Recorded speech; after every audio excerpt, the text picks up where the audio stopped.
అందరికీ నమస్కారం. విద్యారంగంలో అనేక సంస్కరణలు రావాల్సిన అవసరం ఉంది. ఇప్పటికీ విద్యా ప్రమాణాలు పడిపోయినాయి. దీనికి ప్రభుత్వాలన్నీ కూడా మారినప్పుడల్లా అనేక సంస్కరణలు తీసుకురావడానికి మరి అనేక కమిటీలు వేయడం అనుకోని కమిటీలు కూడా చాలా వర్కౌట్ చేసి నివేదికలు ఇవ్వడము, ఆ నివేదికలు అమలు చేసేటప్పుడు ప్రతిపక్షాలు లేకపోతే ఇంకెవరో టీచర్ సంఘాలు అనుకోండి ఇంకోటని ఇంకేదో చేస్తున్నాయని అంటే నిజానికి మళ్ళీ వీళ్ళు కూడా అనేక సూచనలు మళ్ళీ ప్రభుత్వాలకు చేయడము, ఆ నివేదిక తప్పు ఉందని ఇలాంటి అనేక సంఘటనలు జరుగుతూనే ఉన్నాయి.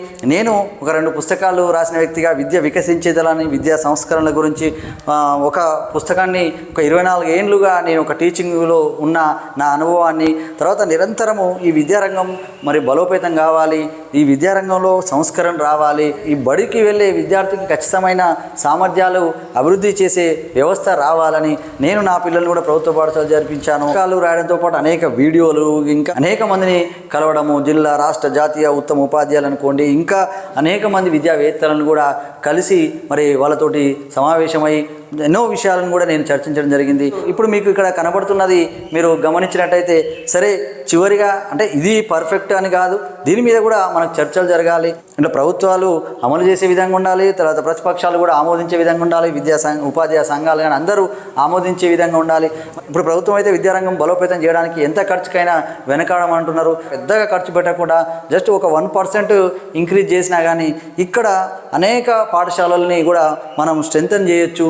దానికి నేను సరే కొన్ని సూచనలు అయితే ఇక్కడ రాయడం జరిగింది. అయ్యో ప్రభుత్వ బడి, ఓ తెలుగు మీడియం బడి, ఎన్నెన్ని అవమానాలు ఎందుకొచ్చేనమ్మ నీకు, ఆలోచించుకో తల్లి ఆదరించు మమ్ము మళ్ళీ, పేద పిల్లల నీకు ప్రాణం మధ్య తరగతి వాళ్ళే ఆభరణం, ఉన్నోళ్ళు లేనోళ్ళు కలిసి ఒక్కతాన చదివేటోళ్ళు, పేద ధనిక తేడా చూపకుండా చదువు నేర్పావు ఆగకుండా, ఆటపాటలతో అలసిపోకుండా నిలిచావందరి మనసుల నిండా అంటూ ఇలాంటి పాటలు కూడా నేను రాయడం జరిగింది. చివరికి అసలు దీని ప్రభుత్వ విద్యారంగం కానీ ఈ విద్యారంగం పూర్తిగా ప్రమాణాలు పడిపోవడానికి కారణము పాలకులు చేసిన పాపాలు, ప్రజలు చేసిన మోసాలు, గురువులు చేసిన గాయాలు, అధికారుల అలసత్వాలు, ప్రభుత్వ బడులను దెబ్బతీసినై విద్యారంగం నడ్డి విరిచినై, మీరందరూ ఆలోచించండి, ప్రభుత్వ బడులను ఆదరించండి, మీ బాధ్యతలు నెరవేర్చండి, ప్రభుత్వ బడులకు జీవం పోయండి అంటూ నేను ఈ పాటలు రాయడం జరిగింది. సరే ఏది రాసినా ఒక విద్యారంగం బలోపేతం కావాలని తపిస్తున్న వ్యక్తిగా నేను నిరంతరము మదనపడుతూ సరే కొన్ని నా అభిప్రాయాలని ఆ పుస్తక రూపంలో అప్పుడు తెలియజేశాను. ఇప్పుడు అనేక చర్చలు రకరకాల మరి సూచనలు వస్తున్న క్రమంలో సరే నా వైపు కూడా సూచన చేయాలనే ఉద్దేశంతో నేను ఈ ప్రతిపాదన నేను మీకైతే పెట్టడం జరుగుతుంది. బిలో 10 ఒక టీచరు ఒక వాలంటీర్ ఫస్ట్ సంవత్సరం ఏమైనా ఫలితాలు రాకపోయినా ఈ విధానంతో ఖచ్చితంగా భవిష్యత్తులో దాన్ని మంచి ఫలితాలు అయితే వస్తే దీన్ని మామూలుగా వ్యతిరేకించడానికి కూడా ఏం లేదు. ఆల్రెడీ ఉన్న వ్యవస్థ ప్రభుత్వ టీచర్లను ఏ ప్రాతిపదికన ఎంతమంది ఉంటే ఎంతమంది టీచర్లు అనేది ఒకటి ఉంది. సరే అటు టీచర్లు నియమించాలి, తర్వాత ఇటు వాలంటీర్స్ అనేది ఏపీస్ కమిటీ ఉంది, సర్పంచ్ ఉన్నాడు, హెడ్ మాస్టరు, వీళ్ళ ఆధ్వర్యంలోనే జస్ట్ ఇప్పుడు స్కావెంజర్స్కి ఇస్తున్నట్టే లేకపోతే వాళ్ళకి ఏదో సంఘాలు ఏర్పడితే లేదా ప్రభుత్వం డైరెక్ట్ వాళ్ళ అకౌంట్లో వేయకుండా జస్ట్ ఈ విధంగా ఏపీసీ అకౌంట్లో వేసి వాళ్ళకు శాలరీస్ ఇచ్చే పరిస్థితి తీసుకొస్తే ఇక్కడ మామూలుగా వాలంటీర్లు కూడా ఎంతో మండల స్థాయిలో ఉండే ప్రైవేట్ బోర్డులకు పోయి 10,000కు 15,000కు అక్కడ వర్క్ చేస్తున్నారు. అదే ఇక్కడ ఊర్లో ఉన్నప్పుడు వాళ్ళకి ఖచ్చితంగా చాలా బెనిఫిట్ అయితే ఉంటుంది. మినిమము ఒక ఇప్పుడు 8,000 ఇన్స్ట్రక్టర్ కానీ ఇప్పుడు ప్రీ ప్రైమరీ పెట్టడం జరిగింది, ఇట్లా అది కూడా ఇవ్వడం జరుగుతుంది. సరే 8,000 ఇస్తారా, 10,000 ఇస్తారా, 6,000 ఇస్తారా, 15,000 ఇస్తారా, అక్కడ ఉన్న ఆర్థిక పరిస్థితిని బట్టి ఎలాంటి ఎక్కువ మరి భారం కాకుండానే మనం మినిమం పాఠశాలలో స్ట్రెంత్ అనేది ఉపాధ్యాయులు ఉండాలి, అటు పిల్లలు ఉండేటట్టుగా చేయొచ్చు, అలాగే స్టాండర్డ్స్ కూడా పెంచవచ్చు. ఈ విధంగా మినిమం 10 లోపు ఇప్పుడు ప్రస్తుతము బళ్ళు మూసేయకుండా 10 లోపు ఉంటే ఒక టీచర్ను ఒక వాలంటీర్ను ఇవ్వాలి.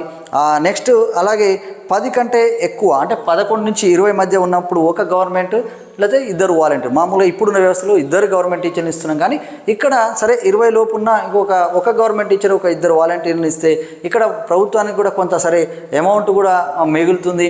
ఆ అమౌంట్ తోటి ఖచ్చితంగా ఎంతోమంది విద్యా వాలంటీర్ నియమించవచ్చు. ఇప్పుడు ఎంతమంది ప్రైమరీ స్కూళ్ళలో టీచర్లు ఉన్నారో అంతమందికి ఉపాధి కూడా కల్పించవచ్చు విద్యా వాలంటీర్లకు కూడా.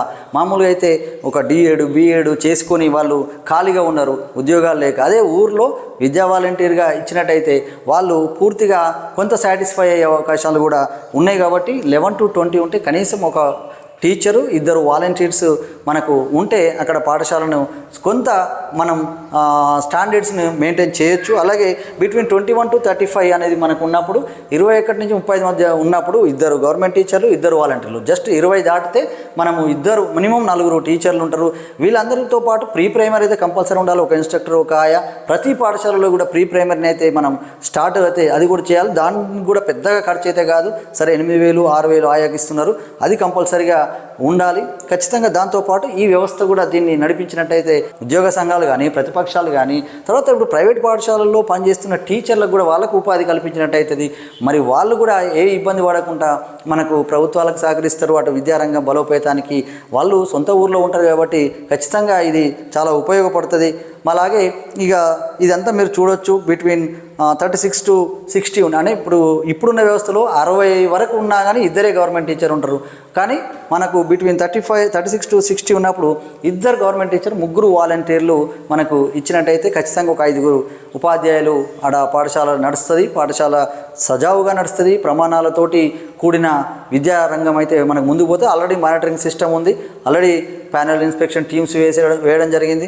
వీళ్ళందరూ కూడా ఈజీగా అక్కడ పాఠశాలలో విద్యా వాలంటీర్లకు సాలరీస్ ఇస్తున్నారా, ఇస్తలేరా, ఇంకా మిగతా అన్ని అంశాలను కూడా మానిటరింగ్ అయితే చేయొచ్చు. అలాగే 61 to 90 ఈ విధంగా.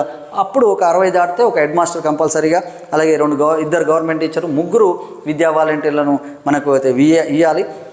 అక్కడ చాలా తక్కువ ఖర్చుతోటే విద్యా వాలంటీర్ల కంటే మినిమము ఒక 6,000 నుంచి ఒక 15,000 లోపు ఇక్కడ మధ్యలో మీరు ప్రభుత్వానికి ఉన్న ఆర్థిక వనరులను బట్టి ఇస్తే అక్కడ లోకల్లే వాళ్ళే నిర్ణయించుకుంటారు.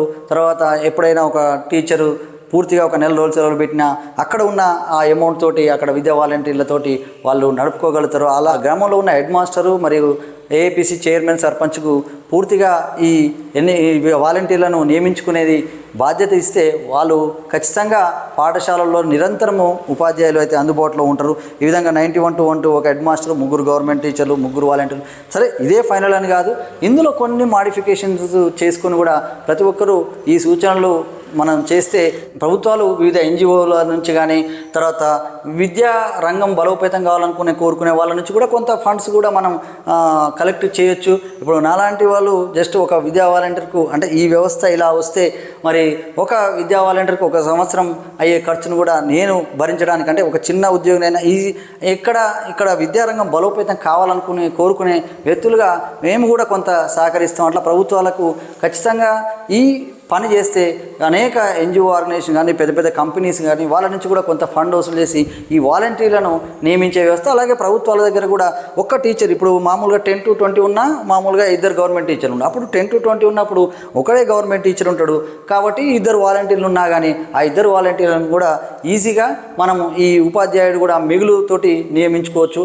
క్వాలిఫైడ్ ఉపాధ్యాయులు ఎంతమంది ఉంటే అంత మంచిది. కానీ ఇప్పుడున్న పరిస్థితుల్లో మరీ తక్కువ మంది ఉన్నప్పుడు ఖచ్చితంగా ఇక్కడ ఈ విద్యా వాలంటీర్లను మనం నియమించడం ద్వారా కొంత స్ట్రెంత్ అవుతుంది. ఆ స్ట్రెంత్ అయిన తర్వాత మనం పూర్తిగా మనం చూసుకోవచ్చు. ఈ విధంగా ప్రతి స్కూల్కు ఒక హెడ్ మాస్టర్, ఒక 60 దాటితే ఒక head master, minimum 2-3 government teachers, తర్వాత వాలంటీర్స్. ఈ వ్యవస్థను పూర్తిగా ఇట్లా మనం కొనసాగించినట్టయితే తర్వాత వీటన్నిటితో పాటు ఖచ్చితంగా ఒక పీఈటీ ఆటలు ఆడిపించే వాళ్ళు ఉండాలి. తర్వాత దీంతోపాటు కంప్యూటర్ ల్యాబ్స్ ఏమైనా ఉంటే వాటికి సంబంధించి మరీ ఎక్కువ మంది 100 దాటినప్పుడు అవి కూడా కంప్యూటర్ ల్యాబ్స్ వాటికి సంబంధించినవి కూడా. తర్వాత లాంగ్వేజ్ ల్యాబ్స్ అంటే ఇంగ్లీష్ నేర్పించగలిగేటట్టు ఇవి కూడా, కొంత స్పోకెన్ ఇంగ్లీషు. తర్వాత ఎక్స్ట్రా ట్యూషన్ పెట్టుకోవడానికి కూడా మరి ప్రభుత్వం జస్ట్ ఒక 3,000 మంత్లీ, 3,000 5,000 1 అవర్ వచ్చి వాళ్ళు ట్యూషన్ అంటే సాయంత్రం 4 to 5 చెప్పేటట్టుగా ఓన్లీ, లేదా స్పోకెన్ ఇంగ్లీష్ కానీ ఇంకేమైనా కార్యక్రమాలు జస్ట్ విద్యార్థులను చదివించి రాయించేటట్టుగా ఇలాంటివి చేయడం ద్వారా పెద్దగా ఖర్చు ఏం కాదు.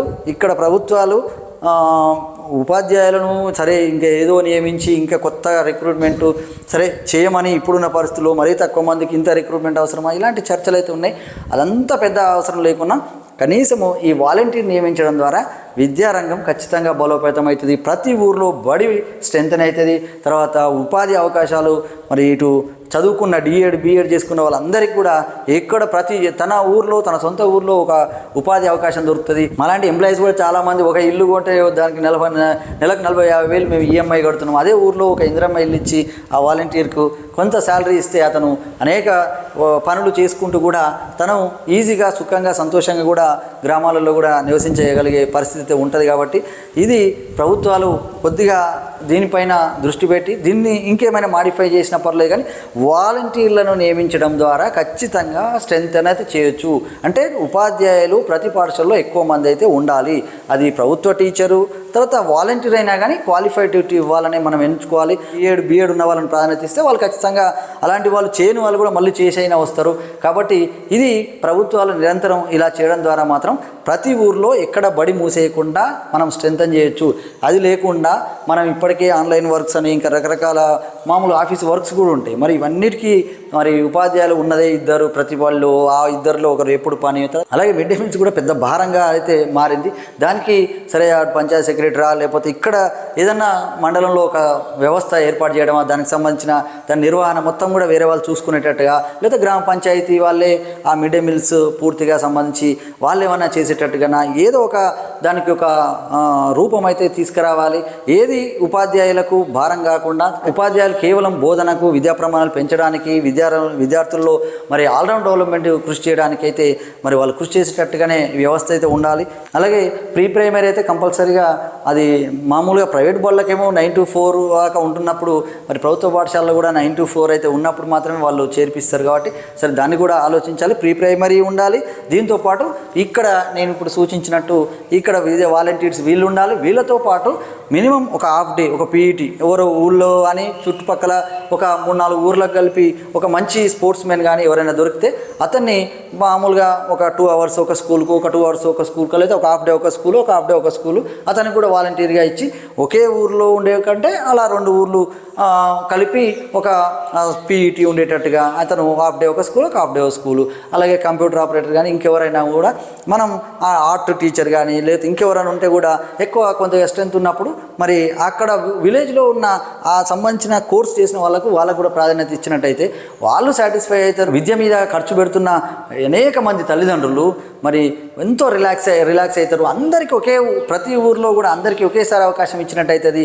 కానీ కేవలం ఎక్కడో చోట ఇప్పుడు సరే గురుకులాలు కానీ ఇంటిగ్రేటెడ్ స్కూల్స్ అనుకోని ఇవన్నీ చేసినప్పుడు కొన్ని ఏరియాల వాళ్ళకేమో ప్లస్ అవుతుంది, ఈ ఏరియా వాళ్ళకి వచ్చేవరకు చాలా ఏండ్లు పడుతుంది. మరి మేమందరం ఏం చేయాలని అనే మా పిల్లలకి ఏమన్నా ఇక్కడ ఏ బాడీ లేదు అని వీళ్ళు బాధపడుతున్న పరిస్థితి అయితే ఉంది. కాబట్టి ఒకేసారి యునానిమస్గా ఎవరైతే చదివించాలనుకుంటున్నారో, ఎవరైతే డబ్బులు పెట్టి పేదవాళ్ళు మరి ప్రైవేట్ పాఠశాలకు పంపిస్తున్నారో వాళ్ళందరికీ రిలాక్స్ కావాలి, నిరుద్యోగులకు ఉద్యోగాలు రావాలి అన్నప్పుడు ఈ వ్యవస్థ ద్వారా మాత్రం ఖచ్చితంగా ఈ వాలంటీర్లను మనం నియమించుకోవడం ద్వారా ప్రభుత్వానికైతే భారం కాదు. ప్రస్తుతం పెడుతున్న ఈ ఖర్చులోనే ఈ అన్ని కార్యక్రమాలు అయితే చేయొచ్చు అనేది మరి నా భావన. ఇంకా కూడా కొన్ని సూచనలు చేస్తూ అనేక రకాల మార్పులు ఇంకేమైనా అవసరం అనుకుంటే చేసి ఇది ఖచ్చితంగా ప్రతి పాఠశాలలో ఎక్కువ మంది అయితే ఉపాధ్యాయులు ఉండాలి. ఉపాధ్యాయులు లేకుండా వ్యవస్థ అయితే నడవదు.